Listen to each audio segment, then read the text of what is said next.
Brilliance and brutality, intellect and intrigue, Christianity and carnage. The Byzantine Empire was a beacon of light with a dark side. They called themselves Romanos, those who continued the traditions of the Roman Empire.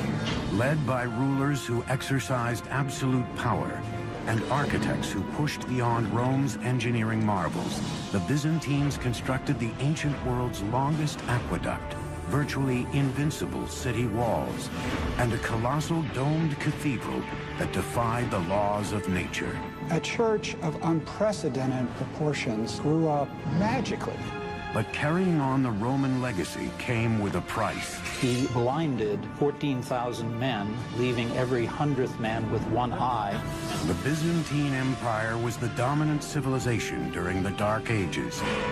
But after a millennium of rule, its engineering feats would betray them, as an ancient light was extinguished in the glare of modern warfare.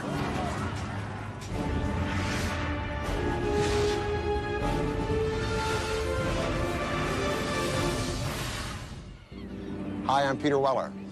Byzantium was an ancient Greek city-state founded around 600 BC, named after its king Byzantus.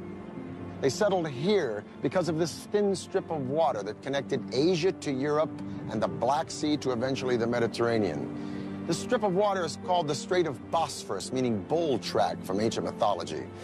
Byzantine today means scheming or old or devious. But during its 1100 years, the Byzantine Empire would not only be the savior to the Western world's profound heritage of law and literature, but it would put Christianity on the fast track, and along the way give us the artisans and builders and craftsmen who would eventually light up the Renaissance right into the 21st century. And all of this would happen under the auspices of a single emperor named Constantine, who of all of the fakers and charlatans that history has coughed up to steal the moniker the Great, Constantine really deserved it. November 8, 324 AD. After 2 decades of bloody civil war, the Emperor Constantine has finally seized sole control of the entire Roman Empire. He is a leader with a vision, a brilliant strategist, and a man without limits. He became emperor really through his own wiles. He is ruthless in the way he assumes power. Constantine the Great was one of those rulers that changed the world. He inherited a Roman Empire which had been divided into 2 parts. Constantine would reunite the vast empire, ruling over its western and eastern halves. He was a very astute politician, and he was faced with the problem of both administering and of managing this enormous realm.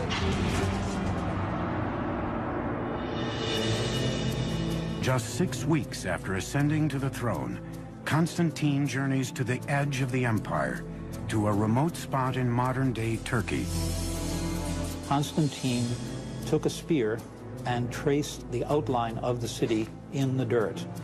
His entourage was somewhat amazed at the extent to which he intended to build the city. He is said to have commented, "I will go as far as until he who leads me stops." That line would become the boundary of the empire's great new capital, Nova Roma, New Rome. And from that sketch would rise a glittering city in the center of a great new empire. The city would come to be known as Constantinopolis, Constantine's city. Constantine effectively shifts the center of the Roman Empire and founds a new center. He was moving away from Rome with its old rivalries, political infighting, vested interests and so forth, to create something quite new, which he could mold. Constantine's vision for his new city would be built upon the engineering techniques perfected during the Roman Empire. There was a grand campaign of construction, of building forums, marketplaces, to build the kind of buildings that ancient Rome had. But Constantine's rule would be marked by one major distinction. Unlike any previous emperor, he would harness the power of another ruler. His name was Jesus Christ. Christianity is really on the rise. There is a large Christian presence in the empire, and simply recognizing this presence made a good deal of political sense. Constantinople was founded, in effect, as a Christian empire, and Orthodox Christianity was fundamental to its existence.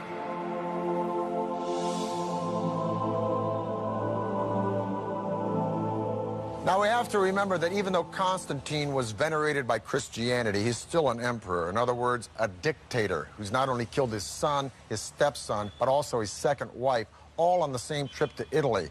So if the boy wants a city, he's going to get a city and not take no for an answer. Problem is, how do you attract people to a dusty town in the hinterlands called Byzantium? Well, first of all, you might want to rename it after yourself. And second of all, in the style of all Roman emperors, rebuild it. If Constantine could rise out of the grave today and see the success story of Istanbul, population 12 million, 2 million tourists a year, he'd probably faint. Because in 337 AD, when he dies, not only is the city half done, but he's got a big problem. Bulging population, one little provincial aqueduct in a city surrounded by sea. So there's water everywhere, but not a drop to drink. By the mid-4th century, the city was dying of thirst. Constantine's successors would have to develop a water supply far larger than Rome's to keep the city alive. The system they built would be one of the greatest engineering achievements of the ancient world. There were no local water resources within the city walls of Constantinople, and hence water had to be brought from a much greater distance than anywhere else in the classical world and in the Mediterranean. The task fell to an ambitious emperor named Valens, who reigned from 364 to 378 AD. He would carry out an audacious plan to engineer the world's longest aqueduct system. Completed, it would transport spring water a staggering 400 miles, equal in length to all of the Roman Empire's earlier aqueducts combined. The main line would begin 150 miles west of Constantinople, deep in the hinterlands of Thrace. Byzantine engineers would first have to find a way to maintain a consistent downward slope to keep the water moving. There are tunnels underground, there are channels that go along the surface, and there are, where necessary, these great aqueduct bridges. Between the 4th and 6th centuries, the Byzantines built 60 aqueduct bridges. The most impressive would rise nearly 90 feet. Today, it's known as the Kërshun-Lëgerme Aqueduct Bridge. Builders first constructed giant stone piers or supports. Once the piers were raised, masons worked on massive arches. Wooden forms held the stones of each arch in place until the keystone could be positioned and the arch completed. Framework was then built on the next tier and the process repeated. Like the Romans, Byzantine masons adorned their bridges with religious carvings. But unlike the Romans, the Byzantines chose Christian, not pagan symbols. More than 80 miles away, another aqueduct bridge, this one even larger, would channel water into the heart of Constantinople, now Turkey's largest city, Istanbul. I'm standing on top of the giant aqueduct bridge built for the ancient city of Constantinople under the Emperor Valens. Boy, does that name ring power to you, Valens. Now, the entire aqueduct span is 150 miles, but just this section between two hills in Constantinople is 11 football fields long. And boy, did it take care of the city's water problem. But it not only took care of the water problem, just as we've seen in all of the empires, if you want to make a political statement with a public work, you build it big. However, getting the water to Constantinople was only half the battle. Once in the city, the water had to be stored, but vacant land was scarce. Byzantine engineers answered the challenge by building an underground storage system more elaborate than anything else in the ancient world. Over time, they would construct more than 150 subterranean tanks. The largest would be here, the Basilica Cistern. It would take 336 columns to support its 25-foot-tall ceiling. At 153 yards long and 77 yards wide, the basilica cistern could hold enough water to fill 27 Olympic-sized swimming pools. Engineers built the underground storage tanks in troughs between the city's hills, an ingenious solution that not only made use of the lowland, but also provided a flat building surface on top. The cisterns enabled the city to be provided continuously by water, even in the summer when it wouldn't rain that much and there'd be merely a trickle coming down from the aqueduct. With its vast underground water storage system, Constantinople's population swelled to an extraordinary size for an ancient city. By the end of the 5th century, the population of Constantinople was approaching the 500,000 mark. No other city in Western Europe came even close. It was a city that was legendary, even for people who had never set foot in it. But far away on the steppes of Mongolia, a tidal wave is about to engulf Europe. The surge would be led by a man named Attila, and his army would soon be at the gates of Constantinople.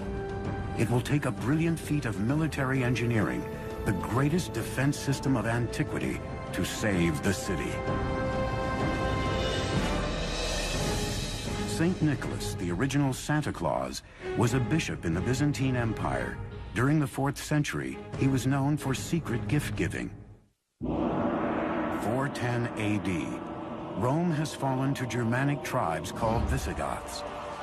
Roman citizens fled eastward to the safe haven of Constantinople. But it was only a matter of time before a savage horde, hell-bent on destruction, would come knocking. They were called the Huns. Now, as the West will decline, the East and Constantinople will become a boom town. Only burr in the saddle is, the richer Constantinople gets, the more those marauding northern tribes who have been attacking Italy start to look at Constantinople and go, Constantine the Great had put the Byzantine Empire on the map. Now the Huns sought to wipe it off. The descriptions of them in contemporary texts, which treat them as outlandish, horrible, ugly, beastly people, make it very clear that ordinary people are absolutely terrified of the Huns. But the Byzantines had a plan in mind to keep out the Huns. Perched on the tip of a peninsula, Constantinople had strategic advantages over the old capital, Rome, which stood unprotected and exposed. To keep out its enemies, Constantinople would need formidable defenses along its vulnerable western approach. The solution? The strongest, most sophisticated system of city walls ever built. Today they are known as the Theodosian Walls. Ironically, credit for the ancient world's greatest feat of military engineering goes to an emperor who was a mere child when the walls were conceived, Theodosius II. Construction on Constantinople's defenses began when Theodosius was just 12 years old. It was his prefect, Anthemius, who deserves the real credit for masterminding the walls. Romans had been building walls for hundreds of years, but Byzantine engineers faced an even greater challenge. Constantinople sat on a fault, and earthquakes were a constant problem. But how to build something that would withstand a tremor? The answer? Limestone mortar.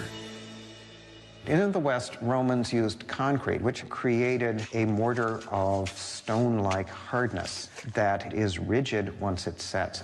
Lime mortar has a little bit of give to it, so that it will allow the buildings to settle without significant breakage. The Byzantines' ingenious design used limestone mortar, alternated with bands of brick and stone.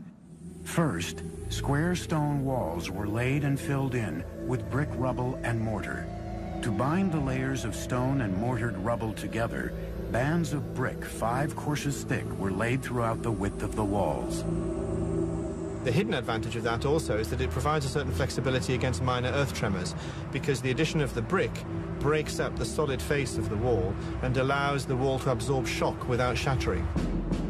Using this layer technique, the Byzantines built a massive barrier, more than 30 feet tall and as much as 16.5 feet thick. It would have 96 giant towers reaching heights of 60 feet or more. But would it be enough to hold off the Huns? General William Tecumseh Sherman said about the Comanche Indians, the best equestrians of latter years, that they'd been on a horse for so long it looked like they didn't know how to walk. Well, the Huns were the granddaddies of the Comanche. They lived, breathed, and died by the horse. They developed the stirrup, which allowed them to stand up in the saddle and sling arrows and swords with a deadly accuracy.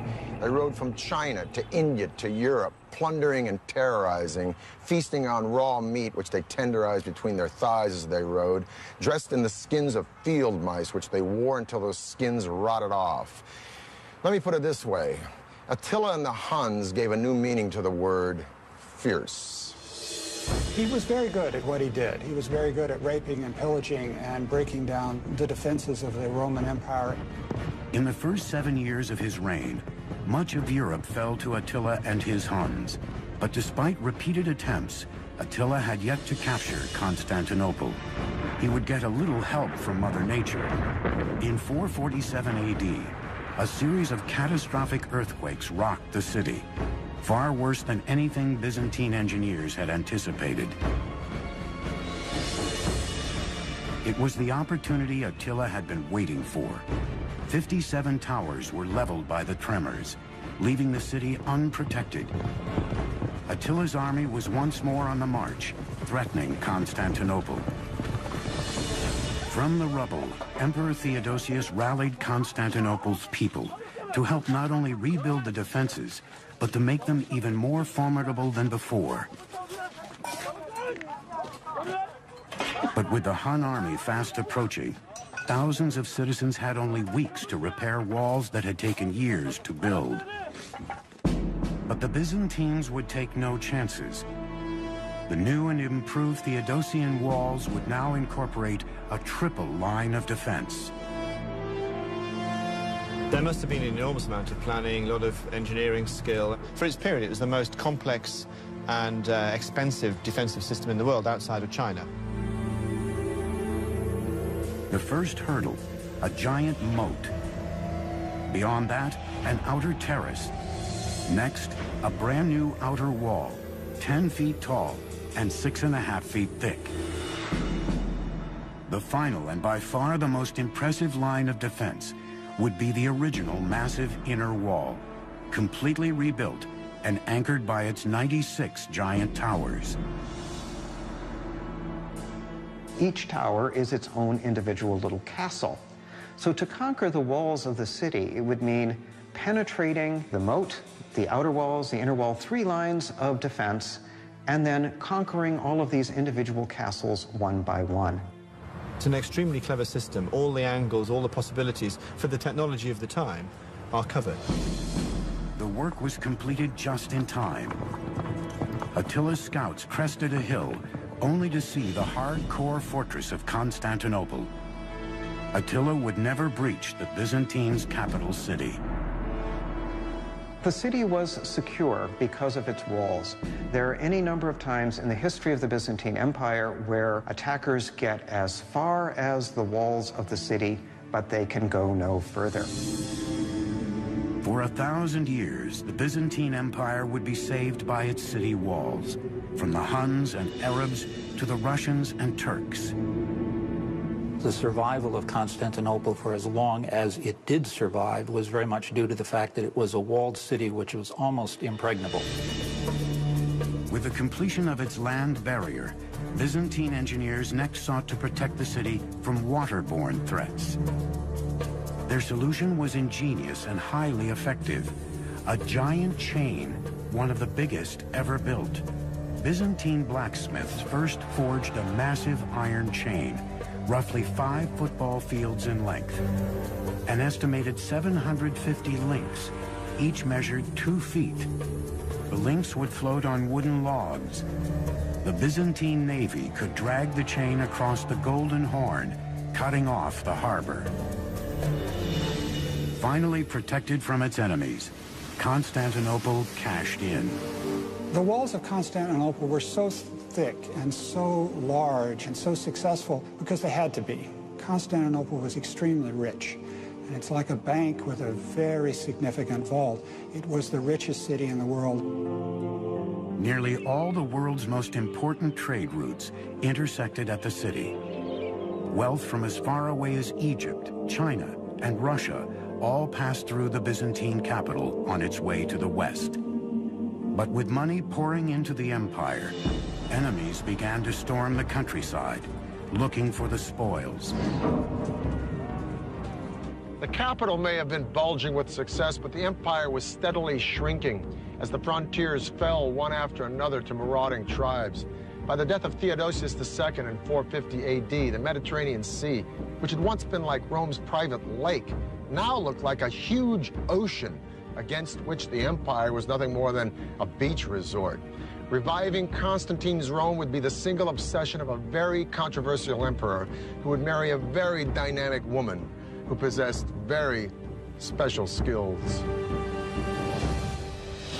Theodosius II nearly bankrupted the empire trying to buy off Attila. He paid the Huns as much as 2,100 pounds of gold a year. Throughout the 5th century, the Western Roman Empire had been steadily disintegrating under the iron fist of barbaric tribes. In 476, the last Roman emperor abdicated the throne. To many, the Roman Empire had finally fallen. But did it really? Did it really fall? Because at the same time here in Constantinople, the Eastern Empire is thriving. It's prospering. And in 527 AD, an emperor named Justinian comes to the throne, who's not only completely committed to recodifying all of Roman law, he's bent on reconquering Constantine's empire. Justinian I ruled during the Byzantine Empire's golden age. Yet, ironically, the man who lusted after the glory of ancient Rome was an outsider. Well, the Emperor Justinian was born a peasant in what is now northern Yugoslavia, and he came with his uncle Justin to Constantinople to seek their fortunes. His 40-year reign would be marked by intellectual brilliance, an unparalleled work ethic, and unbridled ruthlessness. 2 years before ascending to the throne, Justinian married a beautiful, strong-willed woman named Theodora. But there was just one problem. Theodora was a former burlesque dancer. So to take her checkered past out of the equation, Justinian simply promoted her. The day he was crowned emperor, he named Theodora as his co-empress. Her ascension to power sent shockwaves through the Byzantine aristocracy. She was supposedly a prostitute hanging out around the hippodrome, involved in things like bear dancing. Not exactly sure what happens in bear dancing, but it definitely was not such a great thing. And she had a very active sex life. Together, Justinian and Theodora would rule the empire as equals. She must have been highly intelligent, and she must have been very wily, very successful at court politics. Justinian quickly realized that his legacy would be built on restoring the bygone glory of ancient Rome. He began by reclaiming Western territories that had been lost over the years. Back home in Constantinople, Justinian went on a construction spree. Bad news is, to pay for this building, he went on a ballistic campaign of taxation, which was just as popular then as it probably would have been now. Along with the taxes, he tries to control or stamp out any form of pagan celebration, the study of the ancient philosophers at Athens, gambling, prostitution, adultery, homosexuality, any Christian that doesn't see it his way, and the Jews. He didn't have a lot of fans. But so what? He's an emperor. He's not listening to approval ratings. But you know what? He should have. As Justinian tightened his grip on the people, the city's resentment turned to rage. And unlike other civilizations, where the masses had no place to voice their anger, the Byzantines had their hippodrome. The Hippodrome was the center of Constantinople's public life. Conceived as a stadium for chariot racing, it could hold as many as 100,000 people. Construction of the Hippodrome had taken place over centuries. It was a gigantic task incorporating every known building technique. Shaped like an enormous U and modeled after Rome's renowned Circus Maximus, Constantinople's Hippodrome was nearly a third of a mile long and wider than a modern-day football field. But the site its architects had chosen sloped severely to the south. And there they built vaulted substructures. As is common in ancient Rome, vaulted substructures to create a level platform. Freemen and masons were brought in from around the Mediterranean. Their first task, to build the substructure's arched wall 4 stories tall. The arches created a gallery for shops and cafes. Above the substructure, 2 tiers of columns and more than 30 stone rows surrounded the sand-covered racing track. Like all Byzantine emperors before him, Justinian sat in an imperial box called the Kathisma, giving the Byzantines a rare glimpse of their ruler. It was a combination of sports stadium, public spectacle stadium, imperial propaganda, pulpit, all those things. It could seat huge numbers of people. Huge bets were wagered by fans of the various teams, the blues, greens, reds, and whites. They were like political factions in our world, and so disputes over soccer results as today, or disputes over chariot races, could take on a significant political dimension in Byzantium. The Hippodrome was one of the architectural glories of Constantinople. But in 532 AD, it would also become the site of one of the most brutal acts of an emperor against his people. One day in early January, Justinian, by now wildly unpopular, thanks to his harsh policies and heavy taxes, appeared before a raucous crowd at the Hippodrome. All of a sudden they came together, and they came together against the emperor. The ceremonial political center of the empire was right there, and you had tens of thousands of people opposed to the emperor right at the core of the empire. The blues and the greens weren't like the Jets and the Sharks. They were factions that ran all the way from street thugs right up the political animal to the aristocracy. So when thousands and thousands of both blues and greens stormed the Hippodrome screaming, "Nika, Nika, win, win," against these horrible taxes, it would have been like both Republicans and Democrats storming the Super Bowl screaming about the same thing, which may not be a bad idea. The sad news is it turned into a riot, and the riot turned into mayhem, and a week later, a third of the city lay in ashes. Justinian was so scared he was about to pack his bags and split. But thank goodness for a strong woman. He was all prepared to get on a ship and clear off to the Asian side of the Bosphorus, but the Empress Theodora, who started life as an actress-stroke-prostitute, said, "I've got this far, I'm not giving up now, you know, stay and fight." So he did. Theodora's words convinced Justinian, and his response would be calculated and horrifying. He dispatched his generals to gather a force and march to the Hippodrome. The conclusion of the Nike riot is one of these events of biblical proportion. Justinian calls the rebels to meet in the Hippodrome, suggesting that he may compromise with them. But in fact, he gets them into the Hippodrome, closes the gates, and they are massacred by the imperial troops. Within minutes, all the rebels within its walls had been systematically slaughtered. The center of Constantinople's public life had become the killing grounds for an estimated 30,000 people. He was an approachable and gentle man who could, with a quiet voice, order the murder of thousands of people. The capital lay in ruins, but in the ashes, Justinian spied opportunity. Now, he would re-engineer an everlasting legacy in the name of absolute power, his own. From the ruins of Constantinople would rise one of the world's most magnificent churches that would become the center for a new religion and a monument to Byzantine engineering. Legend says that a Byzantine princess who married an Italian nobleman in the 11th century introduced the table fork to Europe. 532 AD.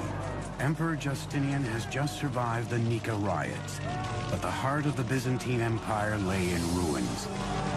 Re-energized, Justinian would reassert his power and rebuild the capital in the name of God and himself. What Justinian did after his imperial army put down the riot was to immediately begin to refurbish the city and proclaim to the citizens that he was in control and that everything was right in the Roman Empire. Now, we remember Justinian not because he was ruthless, but we remember the period of Justinian because he has left us such an incredible architectural legacy. Justinian's first priority was to rebuild the city's main cathedral, called the Church of Holy Wisdom. We know it today as the Hagia Sophia. Justinian appointed two Byzantine architects, Isidorus and Anthemius, to design the church. Both were professors of mathematics and physics, skilled in theory, but with no real construction experience. The architects of Hagia Sophia were not the standard architects of the day. They, for better or worse, were professors. We professors sometimes don't have the most sound practical knowledge. But the far-sighted Justinian gave them a free hand with only two demands: build it as quickly as possible and make it unlike anything else on Earth. Construction began a scant 6 weeks after the Nika riots. It took years to put together building teams, to bring together all of the building materials that were needed for a great project in the empire. Justinian did it practically instantly. Isidorus and Anthemius's design for the cathedral was revolutionary in concept and unprecedented in scale. They set out to create the largest dome ever built, 100 feet across. They began by using an architectural device first attempted by the Romans, but never fully achieved. It was called the pendentive. The first step, construct 4 massive arches on which the dome would rest. Next, the pendentives, rounded triangles that connect the dome's circular base to the square base below and distribute its weight evenly among the 4 arches. By adding smaller semi-domes, an even larger area would be created. Using pendentives, Justinian's architects were able to construct a gigantic dome that appears to hover in midair. The dome rises 184 feet, 30 feet taller than the Statue of Liberty. The nave over which the dome hung would be a massive open space measuring 229 feet by 245 feet. There were 100 teams of workmen, each with 100 men, with half of them working on the north side of the building, half of them working on the south side of the building, and competing to create the great building. A church of unprecedented proportions grew up magically, almost magically, faster than any kind of construction at that time on that scale. Hagia Sophia was dedicated in 537 AD, less than 6 years after the first stones were laid. Justinian was very proud of his church, as he should be. It was a great idea. It was a great conceptual plan. The implementation of that plan, the actual structure, was risky. A more experienced, more pragmatic builder would have seen that trying to build a dome of this size with the materials given in a short amount of time would have been dicey at best. Before the construction was even finished, the 4 piers hold up the arches started to buckle and collapse. 20 years later, an earthquake happens. Boom, whole dome comes in. Now, Isidorus the Younger, the nephew of the original Isidorus that built it, addressed the flaws in the dome, had to reconstruct it. One of the flaws, most important one, is that he raised the pitch of the dome because more vertical load of a higher dome will drive the weight into the ground, which is good support. A short, squatty dome With horizontal load, drive the weight sideways, and kaboom, the dome falls in. So Isidorus raises the dome 21 feet, boom, and voila, you got the dome you see today.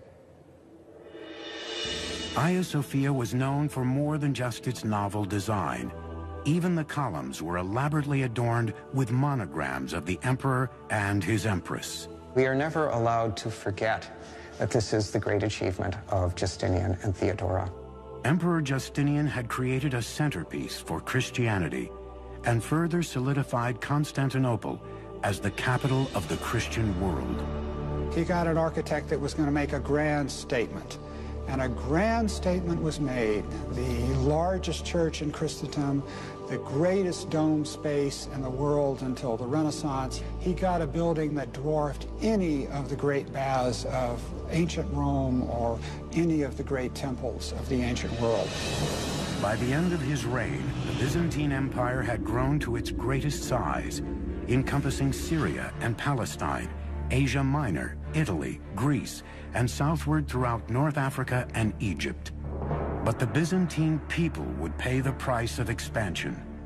Justinian's near-constant military campaigning, combined with his zeal to rebuild Constantinople, virtually bankrupted the Byzantine Empire. The empire really never recovers from the megalomania of Justinian. It's perhaps fitting that the dome of Hagia Sophia collapses.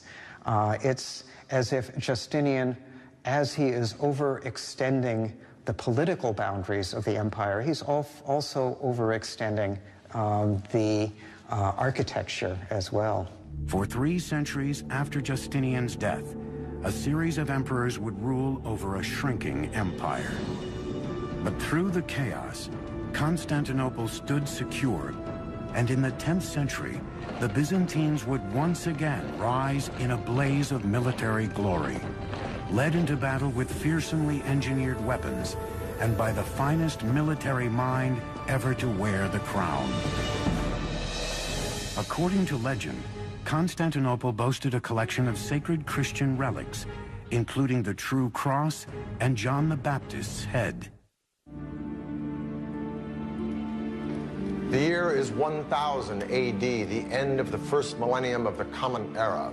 The force of Europe now lies in the north, with France and Germany and the Holy Roman Empire. While here in Constantinople in the east, the Byzantines have survived wars with Visigoths, Persians, Avars, and Arabs, and weathered a very disheartening period in the 700s called iconoclasm, where they have smashed most of their art.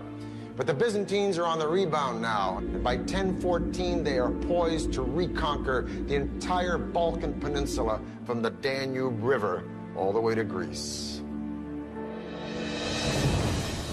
The man at the helm of the Byzantines' comeback was Basil II. A man of the people, Basil was the most brilliant military mind the Byzantines ever produced. He was an emperor that did not sit back and enjoy the luxuries of the palace. He went out campaigning every season, leading the Byzantine armies against the foes.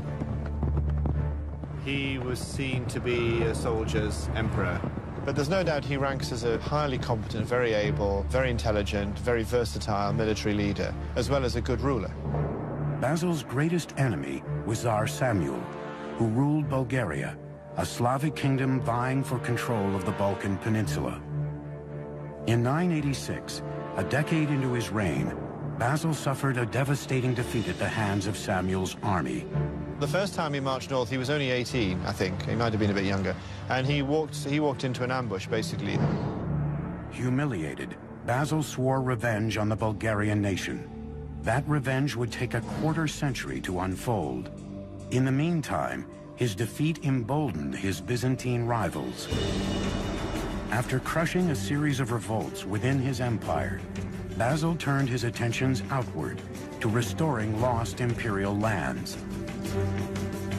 Determined to regain Byzantine's glory, he had ordered his engineers to design a new model of a deadly siege weapon, the trebuchet.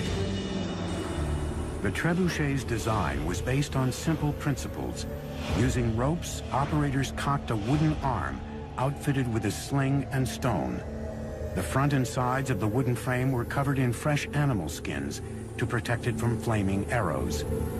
You'd have your axle and your pivoting sling because of the disparity between the short end on one side of the axle and the long end on the other. You'd maximize the velocity in the swing, so you could throw substantial weights considerable distances. But Basil II did nothing by half measures. The trebuchet his engineers designed could hurl stones weighing more than 400 pounds and took a staggering force to operate, 400 men. With the world's finest troops and largest siege craft, the Byzantine army was unstoppable. And after years on the battlefield, Basil had developed a creed of ferocity and discipline among his men. He has a reputation of being harsh but fair, and of course, if the soldiers believe in their leader, they'll fight better and more effectively. He forbade anyone from breaking ranks and lectured them on the need for readiness at all times. His force could move with lightning speed across all types of terrain. Finally, in the year 1001, Basil decided it was time to head back to Bulgaria and clean up unfinished business. He then turns his attention back to Bulgaria and spends the next 15 years basically solidly campaigning year on year on year, gradually destroying the Bulgars' infrastructure, ravaging the countryside, destroying the economy. Tsar Samuel would soon realize the scope of Basil's fury. Samuel had been the only man to beat Basil in battle, and for that distinction he would pay dearly. On July 29th in the year 1014, Basil launched a surprise attack, conquering the Bulgarian army, capturing 14,000 men. His revenge would be brutal. He blinded all of them, leaving every 100th man with one eye to lead the rest back to Bulgaria. When Samuel saw his ragged and mutilated army, he collapsed, and 2 days later he died. It's one thing to execute all of these people. It's another thing to send them back to the country where their countrymen in some ways have to take care of all these people.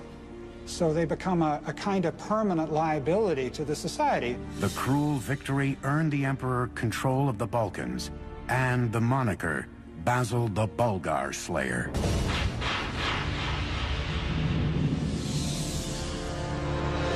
In 1025 AD, when Basil died, the Byzantines were at the pinnacle of their power, but the empire was left rudderless and vulnerable to struggles within. In subsequent times, the empire needed a great general like Basil II. They didn't have one.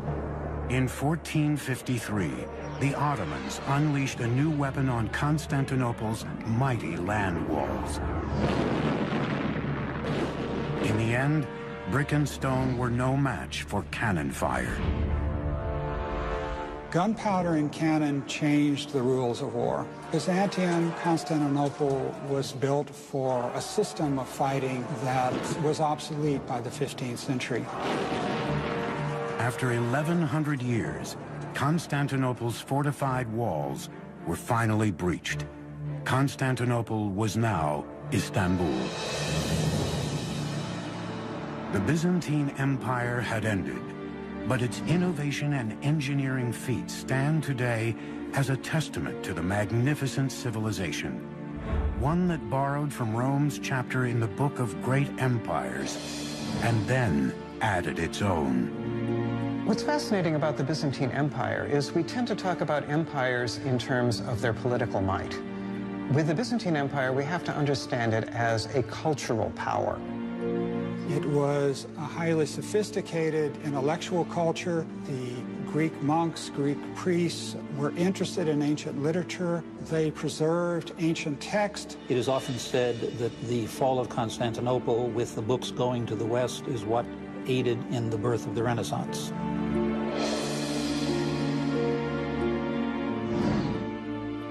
Constantinople had built magnificently. It catapulted Christianity into the world. They'd shaped the Western world's laws. They preserved the heritage of knowledge from antiquity. But the Byzantine Empire was gone for good. For the History Channel, I'm Peter Weller.